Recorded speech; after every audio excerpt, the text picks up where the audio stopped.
Happiness is found in doing, not merely in possessing. Chapter 7. Imagination. The workshop of the mind.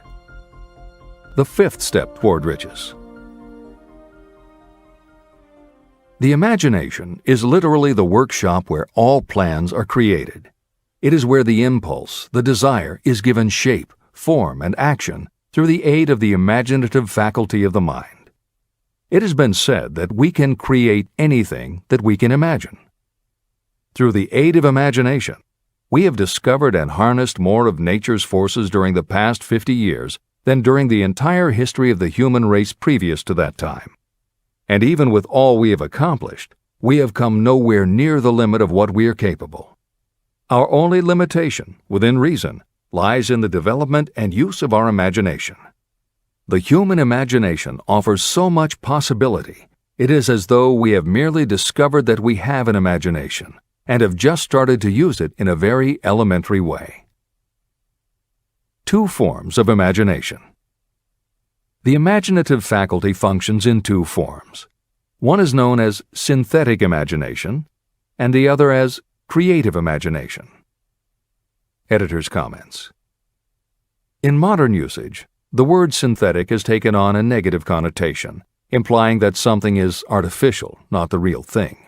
Today, the word synthesized, which is defined as something made up from component parts, would better describe what Hill had in mind and has been substituted here accordingly. This is the end of the editor's comment. Synthesized imagination. Through this faculty, you arrange old concepts, ideas, or plans into new combinations. Synthesized imagination does not create anything. It merely works with the material of experience, education, and observation with which it is fed. It is the faculty used by most inventors, with the exception of those geniuses who draw upon the creative imagination when they cannot solve problems through synthesized imagination. Creative imagination. Through the faculty of creative imagination, the finite human mind has direct communication with infinite intelligence, the faculty through which hunches and inspirations are received. It is by this faculty that all basic or new ideas are handed over to mankind. It is through this faculty that we pick up vibes from other people, and in that way one individual may tune in or communicate with the subconscious minds of others. This concept is explained in greater detail later. The creative imagination works automatically, but only when your conscious mind is motivated, energized, and working at such a high rate that it becomes very perceptive and receptive, such as when the conscious mind is stimulated through the emotion of a strong desire. The great leaders of business, industry, and finance, and the great artists, musicians, poets, and writers became great because they developed the faculty of creative imagination. Editor's comment. At this point, it should be noted that both kinds of imagination are equally valuable to you, and they work together so seamlessly it is often hard to tell where one ends and the other begins. For instance, when Jeff Bezos created the idea of Amazon.com, was it synthesized imagination or creative imagination? At the time, many people were getting onto the idea of the Internet as a sales medium. From this, it could be concluded that he was drawing upon experience, education, and observation, which would mean he was using synthesized imagination. But why did he decide to sell books? Was that synthesized or creative? Did that idea come out of something in his subconscious that just felt like books were the right thing? And what about that name? Calling a bookstore Amazon didn't make sense to anyone but Bezos, but it certainly caught the public's attention. How important was the name in the store's success? Was that choice creative or synthesized? Now take it a step further. What about eBay? Amazon had already shown that you could sell a lot of goods on the Internet. When Pierre Omidyar hit on the idea of selling things on the Internet by turning it into an auction house, what part was synthesized and what part was creative? The answer is, it doesn't matter. Whether you are consciously assembling the parts of a plan, or if subconsciously the pieces fall into place and suddenly hit you in a flash of inspiration, all that matters is that you are putting your imagination to work. And the more you use it, the better both the synthesized and the creative will work for you. This is the end of the editor's comment. Desire is a thought, an impulse. It is nebulous and ephemeral. It is abstract and of no value until it has been transformed into its physical counterpart. While the synthesized imagination is the one that will be used most frequently in the process of transforming desire into money, there will be circumstances and situations that demand the use of the creative imagination as well. Both the synthesized and the creative imagination become more alert and receptive with use. And though your imaginative faculty may have become weak through lack of use, you can revive it. Just as any muscle or organ of the body develops the more it is used, your imagination also becomes more receptive in direct response to the amount that you use it. Use your synthesized imagination. First, let us focus attention on the development of the synthesized imagination. This is the faculty that you will use more often in converting desire into money. Transformation of the intangible impulse of desire into the tangible reality of money calls for the use of a plan or plans. To make plans, you must use your imagination. Mainly, this will require you to use your synthesized imagination as you draw upon your experience, your education, and your observations. Editor's comment. The following is adapted from Hill's later writing and appears in Napoleon Hill's Keys to Success. An excellent example of synthesized imagination is Edison's invention of the light bulb. He began with one recognized fact that other people had discovered. A wire could be heated by electricity until it produced light. The problem was that the intense heat quickly burned the wire out, and the light never lasted more than a few minutes. Edison failed more than 10,000 times in his attempt to control this heat. When he found the method, it was by applying another common fact that had simply eluded everyone else. He realized that charcoal is produced by setting wood on fire, covering it with soil, and allowing the fires to smolder. The soil permits only enough air to reach the fire to keep it burning without blazing, and that way the wood isn't burned up. When Edison recognized this fact, his imagination immediately associated it with the idea of heating the wire. He placed the wire inside a bottle, pumped out most of the air, and produced the first incandescent light. It burned for 8.5 hours. Everything that Edison used to make the electric light was widely known, but the way he synthesized the knowledge changed the world and made him a very wealthy man. W. Clement Stone called the process the R2A2 formula: recognize and relate, assimilate and apply. If you do that with everything you see, hear, think, and experience, it will give you a new way of looking at familiar things. If you do that, you can achieve what others believe is impossible. Later in this chapter, you will read of other fortunes that grew from even simpler synthesized ideas, and these stories should lead you to conclude that the combination of ideas is nothing that you couldn't have thought of yourself. That alone should start your own imagination synthesizing ideas. However, even though these stories will inspire you, and you will be anxious to get started, this is not yet the point for you to start making plans. Here, and throughout Think and Grow Rich, Napoleon Hill reminds the reader that this book is meant to be read all the way through before beginning to put the philosophy into practice. There are other ideas to be assimilated from later chapters that will influence your imagination and therefore affect the plans you may develop. This is the end of the editor's comments. Read the entire book through. Then come back to this chapter and begin to put your imagination to work on the building of a plan for transforming your desire into money. Examples and instructions for creating plans are given in almost every chapter. Carry out the instructions that are best suited to your needs and put your plan in writing. The moment you complete this, you will have definitely given concrete form to your intangible desire. Now, read that sentence once more in a slightly different way.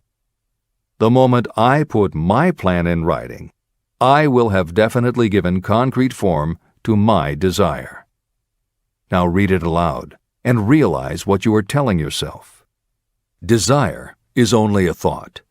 Through synthesized imagination, your experience, education, and observations will give it shape, form, and action.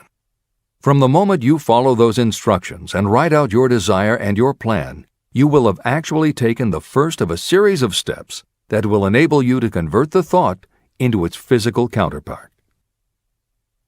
Editor's comments. Synthesized imagination plays a role in every phase of a business plan. In fact, some of the most successful companies actually get started from synthesized imagination. When an entrepreneur, drawing upon his or her education, experience, and observations, takes an idea from one source and gives it a new application. That is exactly what happened with Ruth Handler. She and her husband, along with another partner, had started a small manufacturing company which had evolved into toy manufacturing. The success of their business depended on coming up with new toy ideas. Watching her young daughter at play, Ruth Handler noticed that she was fascinated with cutout books that featured teenage girl or career women paper dolls that she could cut out clothes for. She also knew that little girls loved to play dress-up in grown-up clothes. These ideas, drawn from Ruth Handler's education, experience, and observations, synthesized themselves in her imagination and came together as a new idea. Ruth Handler announced that they should make a lifelike teenage girl doll, not a paper doll, but a real three-dimensional grown-up doll with a woman's figure, and they could also make grown-up clothes to fit it, so that girls could play dress-up with the doll. In honor of the source of inspiration, Ruth Handler named the new doll after her daughter, Barbie. As obvious as it seems now, until Ruth Handler, no one had the imagination to make and market a doll that looked like a woman, and certainly no one had ever made endless collections of tiny women's fashions for a doll to wear. Previously, we mentioned Jeff Bezos creating Amazon by combining the idea of a bookstore with the Internet, and Pierre Omidyar doing the same thing with auctions when he launched eBay. Mary Kay Ash took the idea of women running their own businesses and added the idea of door-to-door sales. Anita Roddick took the trend of all-natural ingredients, combined it with cosmetics, and created the body shop empire. Bernard Marcus and Arthur Blank took the concept of the supermarket, combined it with hardware, and created Home Depot. Thomas Stemberg and Leo Kahn did the same thing with office supplies and launched Staples. Once the connections are made, it may seem obvious, but making these supposedly obvious connections has brought success to many people. Napoleon Hill says imagination is like a muscle that can be strengthened through use. Just as there are specific exercises that will build and improve physical muscles, specific exercises have been developed to improve and build imagination, and it is commonly accepted that creativity developed in one area will affect your creativity in others. Dr. Edward de Bono, one of the most highly regarded experts in the field, has written more than 25 books, including the bestsellers Lateral Thinking and 6 Thinking Hats, that are literally designed to make you think. Dr. Betty Edwards' bestseller, Drawing on the Right Side of the Brain, uses drawing techniques to awaken creativity. Dr. Gabrielle Rico's bestseller, Writing the Natural Way, uses a technique called clustering as a way to break writer's block. And Tony Buzan uses a similar method for opening your mind that he terms mind mapping. In their bestseller, Super Learning, Sheila Ostrander and Lynn Schroeder show ways to use classical music, and Roger Von Eck suggests puzzles and riddles as stimuli in A Whack on the Side of the Head. This is the end of the editor's comments. Tapping into creative imagination. The earth on which you live, you yourself, and every other material thing are the result of evolutionary change, through which bits of matter have been organized and arranged in an orderly fashion. As far as science has been able to determine, the entire universe consists of but 2 things, matter and energy.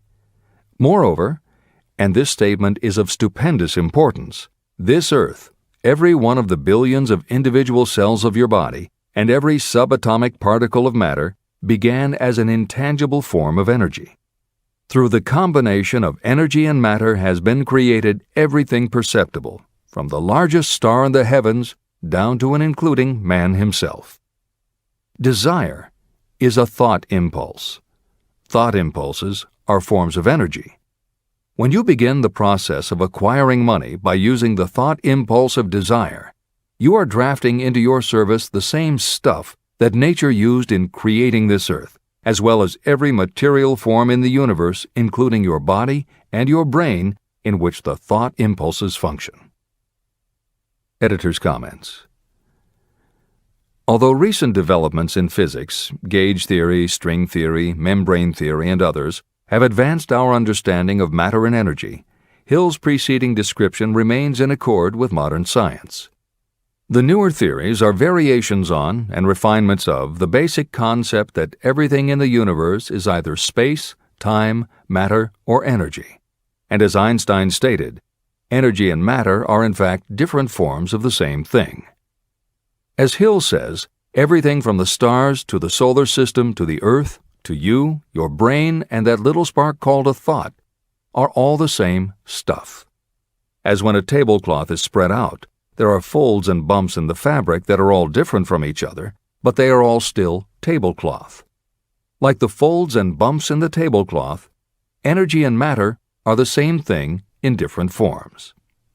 Therefore you, matter, your thoughts, energy, and everybody else, matter, and their thoughts, energy, and all other things, matter, are not just interconnected, but are in essence all the same thing.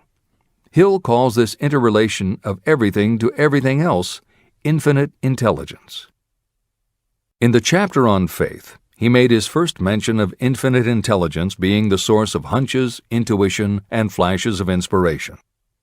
In the chapter on autosuggestion, he proposed that the subconscious mind is the connection with infinite intelligence.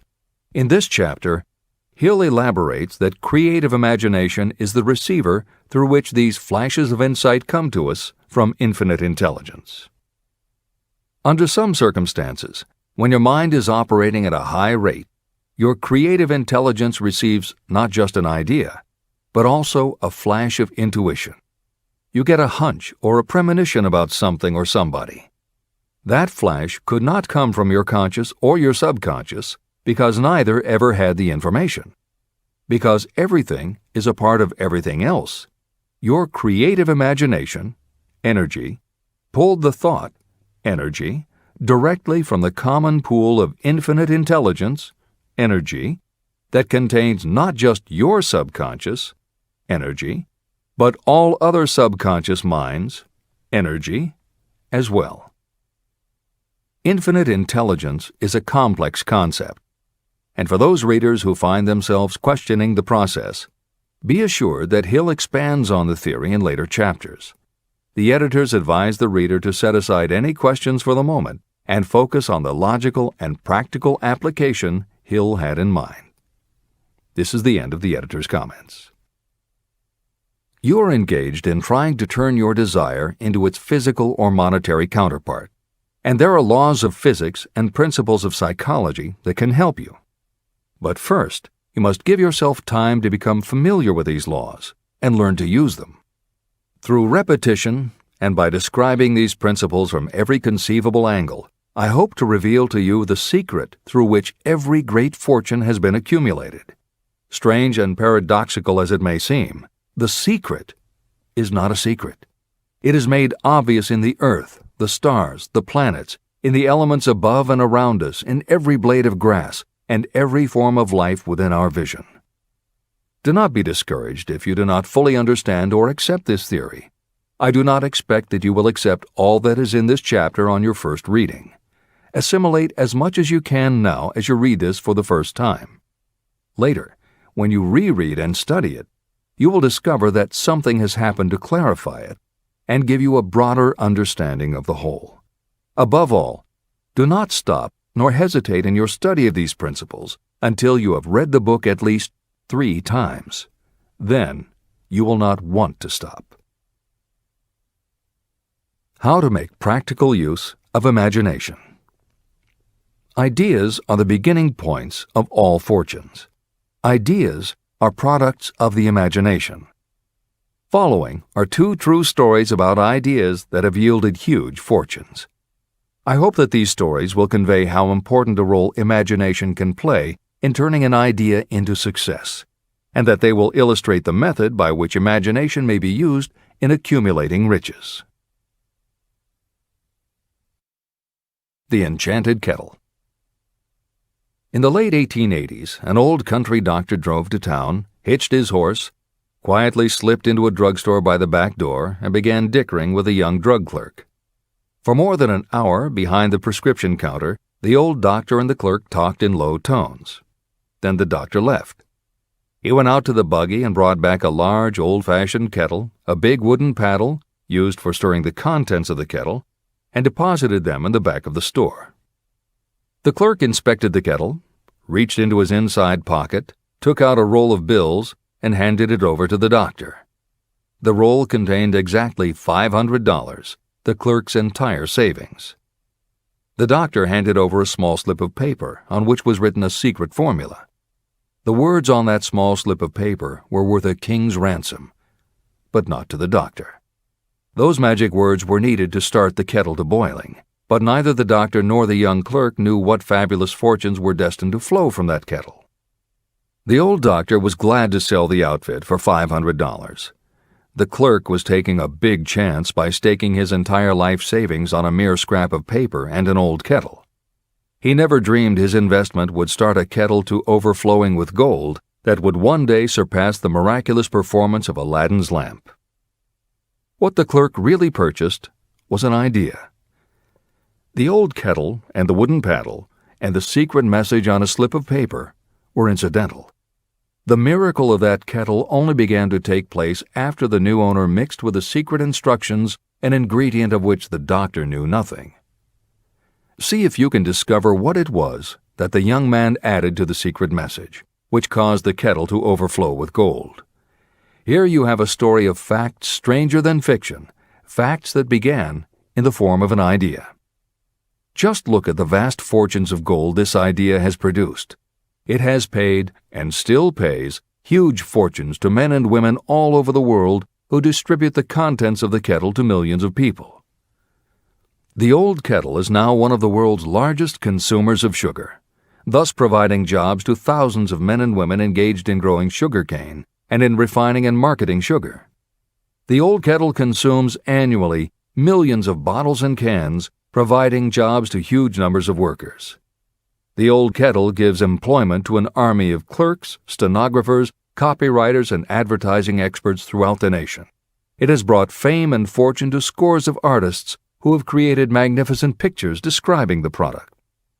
The old kettle has converted Atlanta, which was a small southern city, into the business capital of the South, where it now benefits, directly or indirectly, every business and practically every resident of the city. The influence of this idea now benefits every civilized country in the world, pouring out a continuous stream of gold to all who touch it. Gold from the kettle built and maintains one of the most prominent colleges of the South, where thousands of young people receive the training essential for success. If the product of that old brass kettle could talk, it would tell thrilling tales in every language, tales of love, of business, of professional men and women who are daily being stimulated by it. I am sure of at least one such tale of romance, for I was a part of it, and it all began not far from the very spot on which the drug clerk purchased the old kettle. It was there that I met my wife, and it was she who first told me of the enchanted kettle. It was the product of that kettle we were drinking when I asked her to accept me for better or worse. Whoever you are, wherever you may live, whatever your occupation, just remember every time you see the words Coca-Cola that its vast empire of wealth and influence grew out of a single idea. And that idea, the mysterious ingredient the drug clerk, Asa Candler, mixed with a secret formula, was imagination. Stop and think of that for a moment. Keep in mind that the steps to riches described in this book are the very same principles through which the influence of Coca-Cola has been extended to every city, town, village, and crossroads of the world. Now here's the most important thing to remember. The ideas you create may have the possibility of duplicating the enormous success of this worldwide thirst killer. Editor's comments. Harlan Sanders, too, had a recipe in a magic kettle. Actually, his kettle was a pressure cooker, but neither his cooker nor his recipe of 11 herbs and spices would be mentioned here if he didn't also have imagination. Harlan Sanders owned and operated a successful motel and cafe in Corbin, Kentucky. Then, when the new interstate highway came through, it bypassed Sanders' location. In a short time, his business went broke, leaving him with little more than his recipe for fried chicken and a way to make it quickly in a pressure cooker.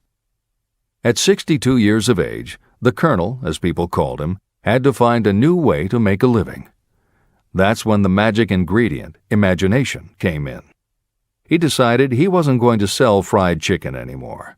Instead, he would sell his method for making it.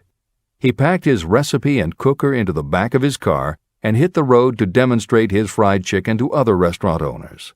In the first 2 years, he managed to sell 5 franchises. 2 years later, he'd sold 200. 4 years later, he was up to 600 locations when he was approached by an investment group to sell his company. Recognizing that the magic wasn't just in the kettle or the recipe, the new owners asked Colonel Sanders to stay on as spokesman for the company, which he did until his death in 1980. Today, there are almost 12,000 KFC locations in more than 80 countries with sales of nearly $10 billion a year. Debbie Fields was a 20-year-old housewife who loved to bake cookies. She had no formal education and no business experience, but she had a recipe and an imaginative idea that people would like to buy fresh, hot, soft cookies from a walk-up store.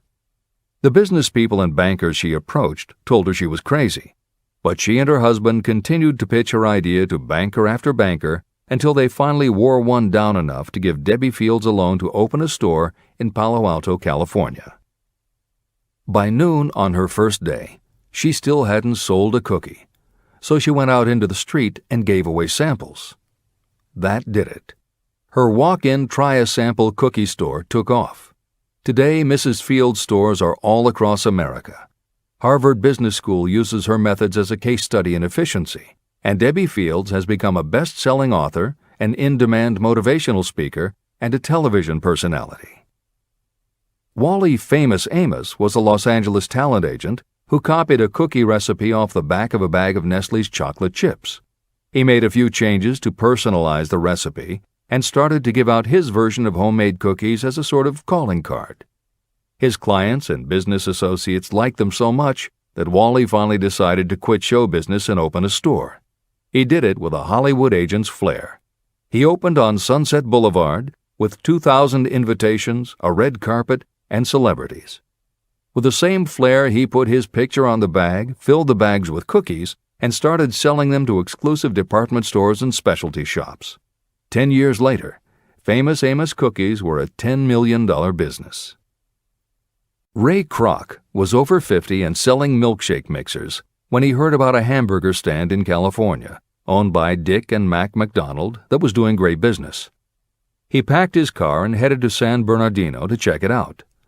What he saw was a sit-down restaurant that had a limited menu featuring a good hamburger recipe, and they were serving them faster than any place he'd ever seen.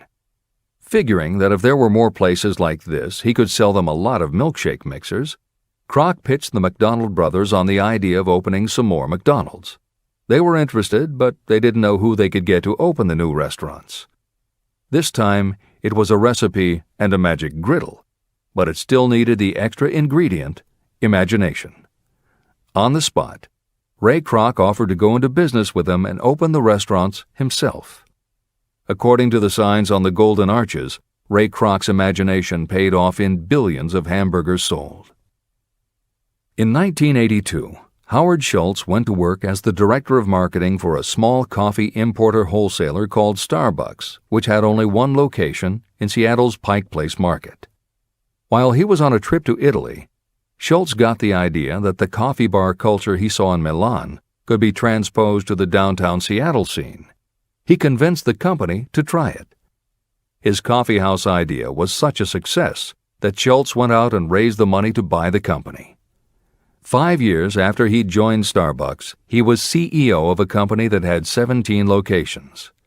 15 years later, Schultz's coffeehouse culture was on every corner of America, and there were more than 7,000 Starbucks worldwide. As a final example of imagination, we offer Paul Newman's salad dressing. Now, it would seem that it doesn't take much imagination for a big celebrity to put his name on a product, and that's what Newman thought too. But when he and his partner, A.E. Hotchner, pitched their salad dressing idea to companies that specialize in marketing foods, nobody was interested unless they would personally put up about $1 million for the first year's operations. According to Newman and Hotchner's book, Shameless Exploitation, they found out that almost all celebrity products in the food business have been disastrous failures, and now nobody would touch them. So when it came to marketing salad dressing, even Paul Newman's big name wasn't the magic they needed. And unless they were willing to put up a ridiculous amount, money wasn't the magic either. The magic would have to be in the imaginative way that they would convince the right people to help them, and in having the perseverance to stick with it until they succeeded. And just like most everyone with an idea, they were told they were crazy to try it. They were turned down by bottling companies that wouldn't do small runs, and they were rejected by distributors who wouldn't take a chance on another celebrity product.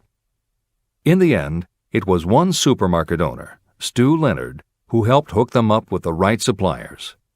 But even that wouldn't have been enough if Stu Leonard hadn't had enough imagination to see the possibilities and agree to put Newman's own salad dressing on the shelves in his store. 15 years later, Newman's Own Brands was a $100 million company, which gives all profits to charity. This is the end of the editor's comments. What I would do if I had $1 million. The following story proves the truth of that old saying, where there's a will, there's a way. It was told to me by that beloved educator and clergyman Frank W. Gonzalez, who began his preaching career in the Stockyards region of Chicago. While Dr. Gonzalez was going through college, he observed many defects in our educational system, defects that he believed he could correct if he were the head of a college. He made up his mind to organize a new college in which he could carry out his ideas without being handicapped by orthodox methods of education. He needed $1 million to put the project across. Where was he to lay his hands on so large a sum of money? That was the question that absorbed most of this ambitious young preacher's thought, but he couldn't seem to make any progress. Every night, he took that thought to bed with him. He got up with it in the morning. He took it with him everywhere he went. He turned it over and over in his mind until it became a consuming obsession with him. Being a philosopher as well as a preacher, Dr. Gonzalez recognized, as do all who succeed in life, that definiteness of purpose is the starting point from which one must begin. He recognized, too, that definiteness of purpose takes on life and power when backed by a burning desire to translate that purpose into its material equivalent. He knew all these great truths, yet he did not know where or how to lay his hands on $1 million. The normal thing would have been to give up and quit, saying, well, my idea's a good one, but I can't do anything with it because I can't raise the $1 million. That is exactly what the majority of people would have said, but it is not what Dr. Gonzalez said. What he said, and what he did, are so important that I will now introduce him and let him speak for himself. One Saturday afternoon, I sat in my room thinking of ways and means of raising the money to carry out my plans. For nearly 2 years I had been thinking, but I had done nothing but think. The time had come for action. I made up my mind, then and there, that I would get the necessary $1 million within a week. How? I was not concerned about that. The main thing of importance was the decision to get the money within a specified time. I want to tell you that the moment I reached a definite decision to get the money within a specified time, a strange feeling of assurance came over me, such as I had never before experienced. Something inside me seemed to say, "Why didn't you reach that decision a long time ago? The money was waiting for you all the time." I called the newspapers and announced I would preach a sermon the following morning entitled, "What I Would Do If I Had $1 Million." I went to work on the sermon immediately, but I must tell you frankly that the task was not difficult because I had been preparing that sermon for almost 2 years. Long before midnight, I had finished writing the sermon. I went to bed and slept with a feeling of confidence, for I could see myself already in possession of the $1 million. Next morning, I arose early, went into the bathroom, read the sermon, then knelt on my knees and asked that my sermon might come to the attention of someone who would supply the needed money. While I was praying, I again had that feeling of assurance that the money would be forthcoming. In my excitement, I walked out without my sermon and did not discover the oversight until I was in my pulpit and about ready to begin delivering it. It was too late to go back for my notes, and what a blessing that I couldn't go back. Instead, my own subconscious mind yielded the material I needed. When I arose to begin my sermon, I closed my eyes and spoke with all my heart and soul of my dreams. I not only talked to my audience, but I fancy I talked also to God. I told what I would do with $1 million if that amount were placed in my hands.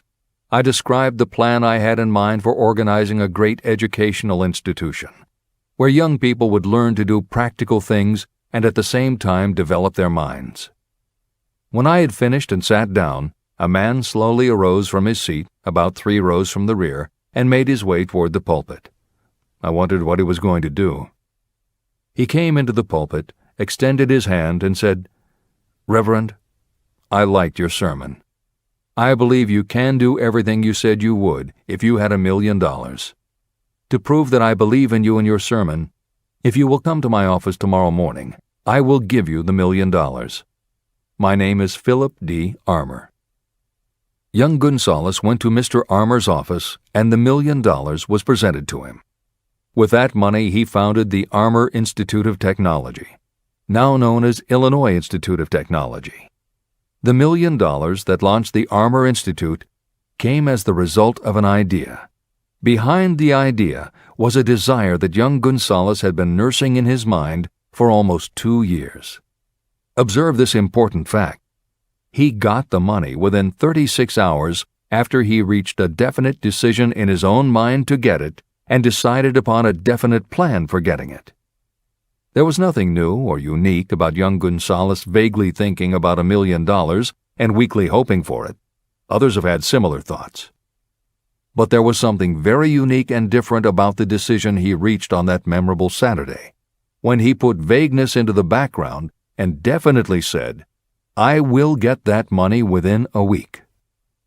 The principle through which Dr. Gonzalez got his $1 million is still alive. It is available to you. This universal law is as workable today as it was when the young preacher made use of it so successfully. Editor's comments. The Armour Institute of Technology opened in 1893, offering courses in engineering, chemistry, architecture, and library science, and in 1940 became the Illinois Institute of Technology when the Armour Institute merged with the Lewis Institute, a Chicago college that had opened in 1895 and offered liberal arts as well as science and engineering courses. In 1949, the Institute of Design, founded in 1937, also merged with IIT, followed in 1969 by the Chicago-Kent College of Law and the Stewart School of Business, and in 1986 by the Midwest College of Engineering. Today there are several campuses in downtown Chicago. IIT has been called the alma mater of accomplishments. This is the end of the editor's comment. How to transmute ideas into cash. Asa Candler and Dr. Frank Gonzalez had one characteristic in common. Both knew the astounding truth that ideas can be transmuted into cash through the power of definite purpose plus definite plans. If you are one of those who believe that hard work and honesty alone will bring riches, you can forget it. It is not true. Riches, when they come in huge quantities, are never the result of hard work alone. Riches come, if they come at all, in response to definite demands based upon the application of definite principles, and not by chance or luck. Generally speaking, an idea is a thought that prompts you to action because it appeals to your imagination. All master salespeople know that ideas can be sold where merchandise cannot. Ordinary salespeople do not know this. That is why they are ordinary. a publisher of low-priced books made a discovery that has been worth much to publishers. He learned that many people buy titles and not the contents of books. By merely changing the name of one book that was not moving, his sales of that book jumped upward more than 1 million copies. The inside of the book was not changed in any way. He merely ripped off the cover and put on a new cover with a title that had box office appeal. That, as simple as it may seem, was an idea. It was imagination. Editor's comment. For those readers who think that replacing the cover of a book is just too simple, or that they couldn't do it anyway because they are not book publishers, the editors would point out that if you had had that simple idea before the publisher did, he probably would have been glad to sell you those failed books at pennies on the dollar. Then you could have been the one to change the cover, and suddenly you would have been the publisher of a bestseller. However, the idea of replacing the covers wouldn't have meant a thing if you didn't also have ideas about how to market and promote that flashy new cover. And that is Hill's point. Coca-Cola was a recipe, a creative idea. But it would have stayed just a recipe if Asa Candler hadn't also had other creative ideas to market it and the faith in himself to carry through on those ideas. Spence Silver was a chemist working for 3M when, by accident, he created a glue that wasn't very sticky.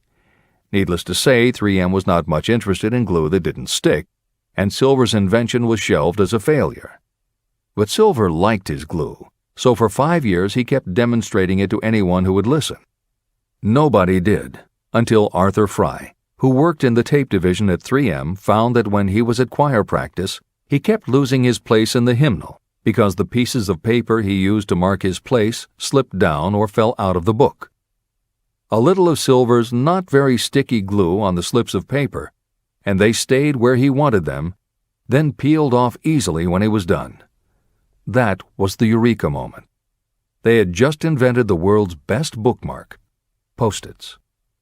But that's not the end of the story, or the end of the imaginative ideas that were needed to make Post-its happen.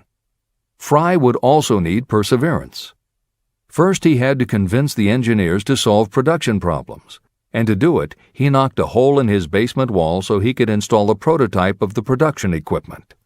He stuck with it, and finally, 2 years later, 3M gave the project to their marketing department. The marketing experts put together ads and brochures selling this sticky notepad idea and rolled it out in a 4-city test. The results were a disaster. Nobody got it, so nobody bought it. Who would pay money for scratch paper? The Post-it project was about to be scrapped when Jeffrey Nicholson and Joseph Ramey added their imaginations. Like Silver and Fry, Nicholson and Ramey had faith in the idea because they saw how people in their office fell in love with these little sticky pieces of paper once they started working with them.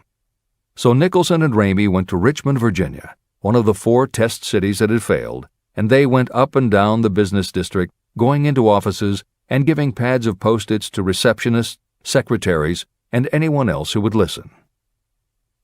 Whereas 3M's conventional marketing machinery had failed, giving Post-its to the people who would actually use them did the trick. Once those Richmond office workers started to use Post-its, it didn't seem like a bad idea at all to pay for scratch paper. They got it, and they bought it. The Richmond test turned from failure to success, and soon Post-its were sticking to everything around the world. Here's another simple idea that imagination turned into success. The story began with a man whose problem was just the opposite of Spence Silver's. This man had something that stuck too well. George de Mestral was a Swiss mountaineer who went hunting one day with his dog. But when they got home, they were both covered with burrs. The burrs were so difficult to remove that de Mestral put them under a magnifying glass to learn why. He saw that they were covered with tiny hooks which attached themselves to fur and fabric. That was when the flash hit. If burrs stuck where you didn't want them, why couldn't you put tiny hooks on things so they would stick where you did want them? Like everyone else mentioned in this book, de Mestral had an imaginative idea. But that was just the beginning. He also had the faith in himself to keep going when people laughed at his idea, which many did, until he eventually found a French textile plant that would help him do what he wanted. However, even when they finally worked out a way to use cotton fabric to make what they called locking tape, they couldn't afford to mass produce it. And that's when de Mestral accidentally discovered that when you sew nylon under infrared light, it naturally made little hooks. Now they could manufacture it economically. All they needed was a name. One side was fuzzy like velvet, and the other side was crochet, the French word for hook.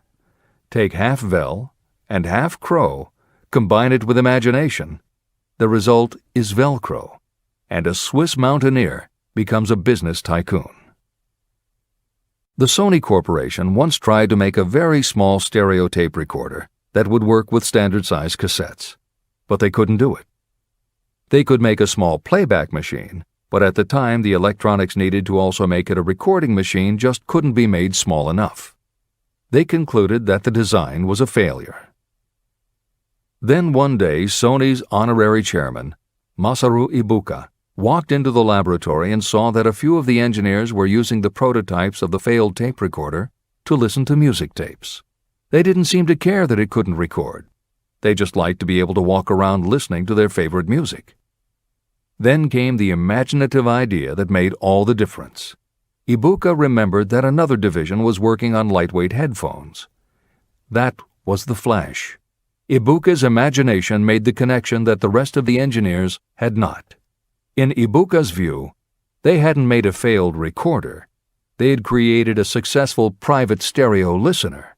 They added the headphones, named it the Walkman, and it revolutionized both the music business and the electronics industry. Clarence Saunders was a grocery clerk in a small southern retail store. One day he was standing with a tray in his hands waiting his turn in a cafeteria. He had never earned more than $20 a week before then, and no one had ever noticed anything about him that indicated unusual ability, but something took place in his mind as he stood in the line of waiting people that put his imagination to work. That was when he came up with the idea that this same self-serve concept would also work at the grocery store. Clarence Saunders took the idea to his boss. Naturally, his boss told him he was crazy. So Clarence Saunders quit his job, went out and did what he needed to do to raise the money, and opened the first self-serve grocery store. He called it Piggly Wiggly, and Clarence Saunders, the $20-a-week grocery clerk, rapidly became the multi-million-dollar chain store groceryman of America. Sylvan Goldman was the owner of a number of Piggly Wiggly stores in Oklahoma, and like any good businessman, he spent a lot of time watching his customers go up and down the aisles, putting their choices into their baskets or net shopping bags. One night, while trying to figure out how to get his customers to buy more at one time, he found himself staring at a basket sitting on the seat of a wooden folding chair. Eureka! He called in his mechanic, Fred Young. They put some wheels on the bottom of the legs, added another basket below the seat, and the shopping cart was born. As this edition is being readied for publication, there are about 35 million shopping carts in America, and approximately 1.25 million new carts are sold each year. Thomas Stemberg, whom we also mentioned earlier, was another supermarket executive who watched his customers as they shopped.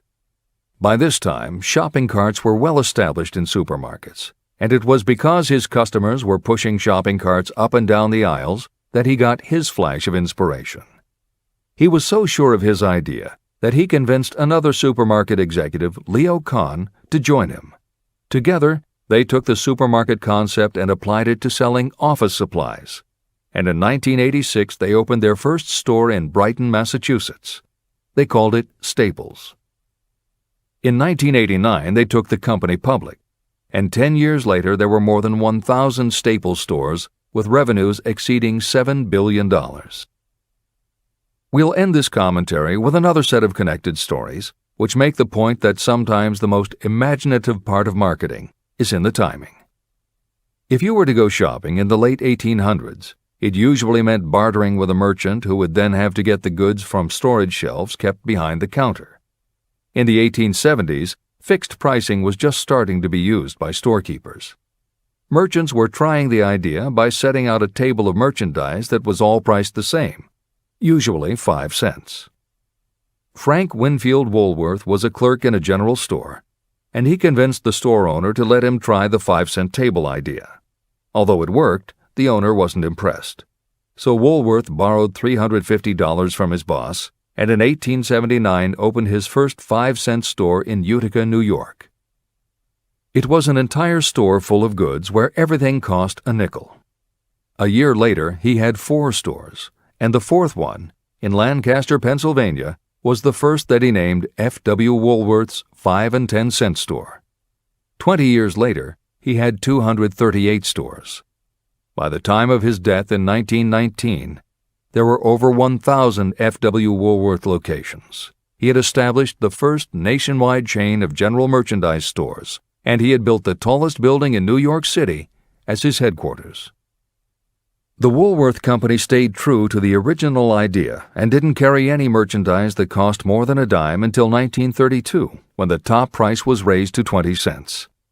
But as times changed, the fixed price was dropped, the merchandise became more varied, and the company kept growing until it had over 8,000 stores worldwide, selling everything from notions to appliances and furniture. Then in the 1960s and 1970s, something started to happen. The mood of America was changing, but the Woolworth stores weren't. And that was when Sam Walton opened the first Walmart in Rogers, Arkansas, in 1962. Walton got into the retail business after the Second World War, when his father-in-law loaned him the money to buy a franchise Butler Brothers store in Bentonville, Arkansas.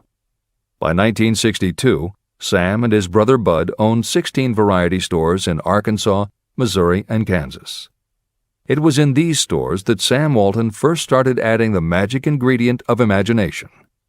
In addition to his flair for promotion, Sam tried new approaches to the way household goods and general merchandise could be sold at retail. He insisted on clean, well-lighted interiors, and he introduced the concept of self-service, with aisles wide enough for shopping carts and checkout counters at the front of the store. He also started buying direct from manufacturers, and he created profit-sharing plans that kept his family of employees loyal, hard-working, and neighborly. In 1962, he incorporated those and other imaginative ideas when he opened his first store that he called Walmart.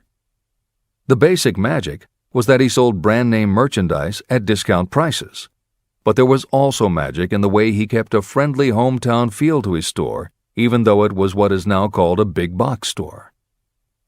Sam Walton's Walmart store was a success, so he just kept building and opening more of them, first in small towns and rural areas, then in larger towns, then big cities, and it wasn't long before he had a national chain. By 1992, when Sam Walton died, there were more than 1,700 Walmart stores. It was the biggest retailer in the country, it employed more than 600,000 people, and Sam Walton was the richest man in America. In 2003, the stores numbered more than 3,200 in the U.S. and more than 1,100 in foreign countries. The company employed more than 1,300,000 people worldwide and served more than 1 million customers a week. Along the way, Woolworths and other older retailers such as Kresge's tried to get on the bandwagon with their Woolco and Kmart stores, but they couldn't seem to get it right. They had given up their old 5 and dime identity to become higher-priced general retailers. And when Walmart came along and redefined that part of the market, the others seemed to have run out of the kind of imagination they'd had in the beginning. Now, here's the twist to the story. David Gold was running a liquor store that he had inherited from his father. He noticed that whenever he put out a display of goods priced at 98 cents or $1, the goods would sell okay, but if his sign said 99 cents, the goods sold out in no time. He decided that he would open a store called the 99-cent only store, where everything would be priced at 99 cents.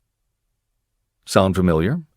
Frank Woolworth's imaginative idea from 1879, which had been dropped at his namesake chain by the 1940s and 1950s, had just gotten a fresh shot of imagination from David Gold in 1982. As usual, friends and family told him he was crazy, but David Gold went out to find suppliers who would sell him discontinued merchandise or overproduced products at a price low enough that he could offer them to the public at 99 cents. He found them. And they even had brand-name products of everything from hardware to pantyhose, cleaning products, motor oil, kitchenware, cosmetics, electronics, toys, canned goods, frozen foods, cookies, fresh fruit, even gourmet foods. More than 5,000 items that he could sell for 99 cents and still make a profit. David Gold opened his first well-lighted, brightly colored green and fuchsia wide-aisle store in Inglewood, California in 1982. By 2003, he had 142 stores in California, Nevada, and Arizona, and he was listed on the Forbes 400 as having earned a personal fortune estimated at more than $650 million. As Napoleon Hill wrote elsewhere about the creation of Piggly Wiggly, where in this story do you see the slightest indication of something that you could not duplicate? The plan, which made millions of dollars for its originator, was a very simple idea that anyone could have adopted, yet considerable imagination was required to put the idea to work in a practical sort of way. The more simple and easily adapted an idea is, the greater is its value, as no one is looking for ideas that are involved with great detail or are in any way complicated. This is the end of the editor's comments.